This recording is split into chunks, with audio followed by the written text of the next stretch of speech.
farmacocinética. O que é esse ramo da farmacologia, o que ele estuda e qual a importância dele no efeito final de um fármaco? Fica comigo que eu vou te mostrar.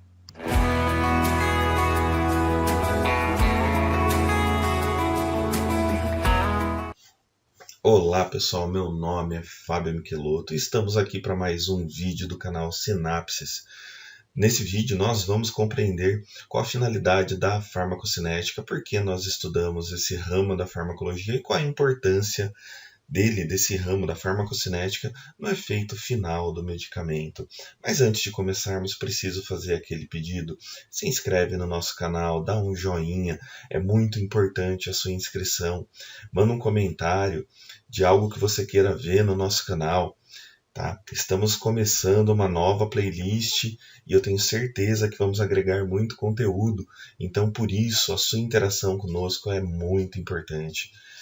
Bora pro vídeo! Farmacocinética é o ramo da farmacologia que estuda os eventos, desde a administração do fármaco, aquele momento onde você está ingerindo ele, seja pela via oral, seja por uma injeção ou mesmo por uma pomada tópica ali, passando pela sua absorção, até chegar na corrente sanguínea, distribuição para os vários órgãos e tecidos do corpo e a eliminação do organismo, que uma hora esse fármaco tem que ir embora, não é? Ele não vai ficar eternamente no nosso organismo. Este evento é muito importante, podendo influenciar no efeito final de um fármaco no organismo do paciente. Exemplo, muitos fármacos administrados por via intravenosa têm um efeito muito mais rápido do que pela via oral. Além disso, existem aqueles comprimidos que são administrados pela via oral, que são de absorção imediata, e tem aqueles também que são os comprimidos de liberação prolongada. Então, o efeito desses diferentes tipos de comprimidos pode ser diferente. Então, por isso, nós estudamos a farmacocinética. Entre as etapas da farmacocinética, nós temos então que estudar as vias de administração, a absorção, a distribuição de fármacos pelo organismo. Para começarmos então a estudar a farmacocinética, é muito importante que nós tenhamos uma boa ideia da barreira biológica e das propriedades que são necessárias para que fármacos atravessem as barreiras biológicas, porque em qualquer uma das situações que nós falamos anteriormente, será necessário que o fármaco ele atravesse uma membrana biológica. Por exemplo, as vias de administração, na maioria delas, exceto a via venosa, o fármaco ele vai atravessar uma membrana biológica para então chegar até a circulação sanguínea. Durante a distribuição, o fármaco ele tem que sair do vaso sanguíneo e chegar até o tecido-alvo, até o local de ação. E na excreção, nós temos a situação onde o fármaco ele é capturado pelo néfron, ele atravessa a membrana do néfron para então ser eliminado. Ou também ele pode ser reabsorvido, né, e voltar para a circulação. Então aqui, pessoal, nesse slide eu consigo mostrar para vocês membrana biológica, apenas lembrando, a membrana biológica ela é constituída por uma dupla camada lipídica, onde vocês podem ver aqui as duas camadas lipídicas, e as proteínas estão dispersas no meio dessa camada lipídica. E aqui nós vemos algumas substâncias que conseguiram atravessar essa membrana biológica. Para que uma membrana biológica ela seja atravessada, muitas coisas vão influenciar, entre elas a área de extensão. Quanto maior a área de extensão, maior a probabilidade de uma substância conseguir atravessar uma membrana biológica. Nesse caso aqui, eu estou mostrando para vocês um exemplo das microvilosidades intestinais. Devido a essa grande área que tem aqui, as microvilosidades formam uma grande área de absorção, então, consequentemente, a absorção pode ser melhorada. Outra coisa muito importante também é a questão relacionada à circulação, ao fluxo sanguíneo no local da absorção. Como vocês podem verificar aqui nas microvilosidades intestinais, nós temos um grande fluxo sanguíneo. E um outro exemplo que eu mostro para vocês também é a questão das membranas que são ultrapassadas no néfron, no momento da eliminação. Nós podemos ver aqui a mesma coisa que nós observamos anteriormente, uma grande área de absorção, uma grande vascularização. Outras influências serão importantes também, como a lipossolubilidade. Quanto maior a lipossolubilidade de uma substância, mais facilmente ela irá atravessar a membrana, seja ela do néfron, seja ela do intestino, do endotélio dos vasos sanguíneos ou qualquer outra membrana que exista entre o local da absorção do fármaco e a corrente sanguínea, ou entre o vaso sanguíneo que esse fármaco está e o seu local de ação, ou mesmo entre o vaso sanguíneo e o local de eliminação. O transporte através das membranas é um tópico que nós costumamos estudar nas disciplinas de biologia celular, de histologia ou de fisiologia. Mas apenas lembrando aqui, nós temos a difusão passiva, e na difusão passiva nós temos aquela que é a difusão passiva simples, a difusão facilitada e o transporte através dos poros. Temos também o transporte ativo, onde temos transportes através de bomba, seja os transportadores ABC ou os transportadores SLC. E temos também transporte em massa, fagocitose e pinocitose. No caso aqui eu não vou fazer um vídeo agora completo sobre isso, mas em algum momento, se vocês pedirem e estiverem achando necessário, eu posso fazer um vídeo completo sobre esse assunto. O que eu quero debater mesmo com vocês nesse vídeo são as questões relacionadas à difusão passiva simples. E por que a difusão passiva simples? Porque a maior parte dos fármacos ele costuma atravessar as barreiras biológicas através da difusão passiva simples.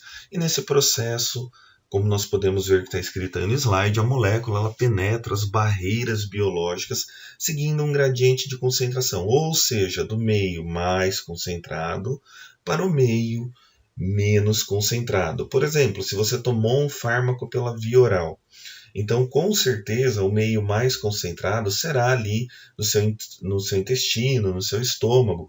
Então, esse fármaco vai atravessando gradativamente para a corrente sanguínea que vai removendo esse fármaco dali e sempre, então, teremos o meio mais concentrado na luz do estômago e do intestino.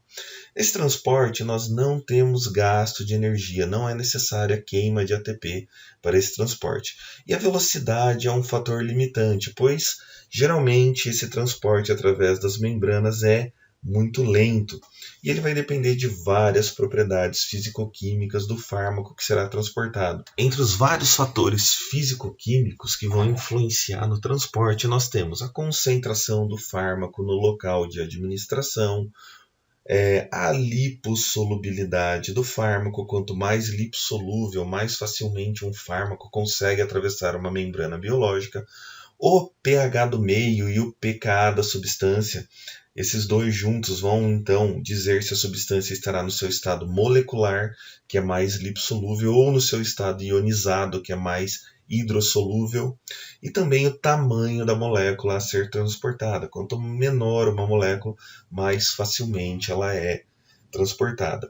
Eu montei um gráficozinho aqui para vocês para mostrar como que se dá esse transporte. Então, olha só, no caso do transporte simples, aqui nós temos a passagem das moléculas de fármaco, que aqui estão representadas em amarelo, através da membrana, chegando até a corrente sanguínea. No outro gráfico que eu mostrei para vocês, a gente consegue ver então a passagem dos fármacos. Aqui temos substâncias ionizadas, substâncias positivas, negativas e substâncias no seu estado molecular. E conseguimos ver aqui que apenas as substâncias no estado molecular são aquelas que conseguem atravessar de forma mais fácil a membrana.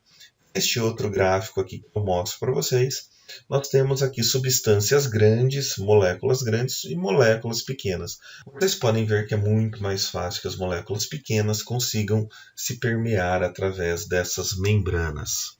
E como primeiro tópico da área de farmacocinética, nós vamos então falar das vias de administração de fármacos. E uma pergunta que sempre deve ser respondida quando nós começamos uma aula de via de administração é: o que é uma via de administração?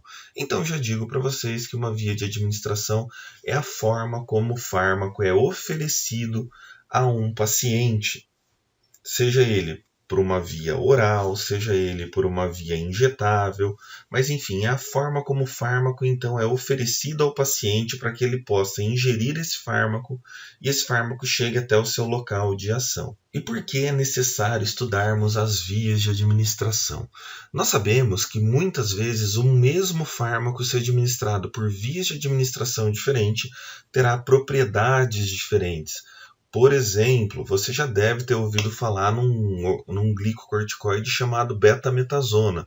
Você vai encontrar ele em fármacos, em medicamentos como Celestone, Celestone Soluspan, né? O Celestone que você vai ter por via injetável ou por via oral. Então, uma pessoa que ingere a betametasona por via oral, seja por comprimido ou por uma forma líquida, ela vai ter um efeito praticamente ali imediato dessa ação. Uma pessoa que ingere a betametasona na forma da Celestone 4 mg, ela vai ter um efeito imediato. Já a pessoa que ingere esse fármaco na forma da Celestone Soluspan ou da Diprospan, né, que são alguns dos medicamentos aí que são feitos com liberação prolongada, então ele vai ter um efeito mais prolongado, que pode durar aí de 10 dias a 20 dias no organismo. Então a via de administração é importante para que nós tenhamos uma percepção desse efeito. Além disso, alguns fármacos podem ser administrados por uma via, mas não podem ser administrados por outra via, por questões relacionadas ao gosto ruim ou também pela falta de absorção e, consequentemente, falta de ação. Por vários motivos, um fármaco pode ser administrado por uma via ou por outra não. As principais vias de administração são classificadas em vias enterais, vias parenterais e vias externas. Entre as vias enterais, nós temos a via oral, a sublingual e a retal. As vias parenterais nós temos muitas, mas as três principais, sem dúvida, são a intramuscular, subcutânea e a intravenosa. E também temos as vias externas, né? Temos muitas aí, como vocês podem ver, mas as principais, tópica, conjuntiva, administrada no olho, transdérmica, nasal e inalatória. Para montarmos essa aula, com certeza tínhamos que utilizar o livro As Bases Farmacológicas da Terapêutica de Goodman e Gilman. Também utilizamos o livro do Hang Daily Farmacologia. Também Princípios de Farmacologia de Golan e, claro, Katsung, né, Farmacologia Básica e Clínica. Eu espero que você tenha gostado desse conteúdo. Se você gostou, não esquece de clicar no joinha. Se inscreve no nosso canal, que sempre que tiver um conteúdo novo, você vai ser avisado. Só que para isso não esquece de deixar o sininho ativo e manda aquele comentário dizendo se você gostou, se você não gostou. Manda sugestão de conteúdo. Estamos nos empenhando muito para sermos um canal muito relevante para você quando você for estudar algo relacionado às ciências da saúde. Grande abraço e até o próximo vídeo.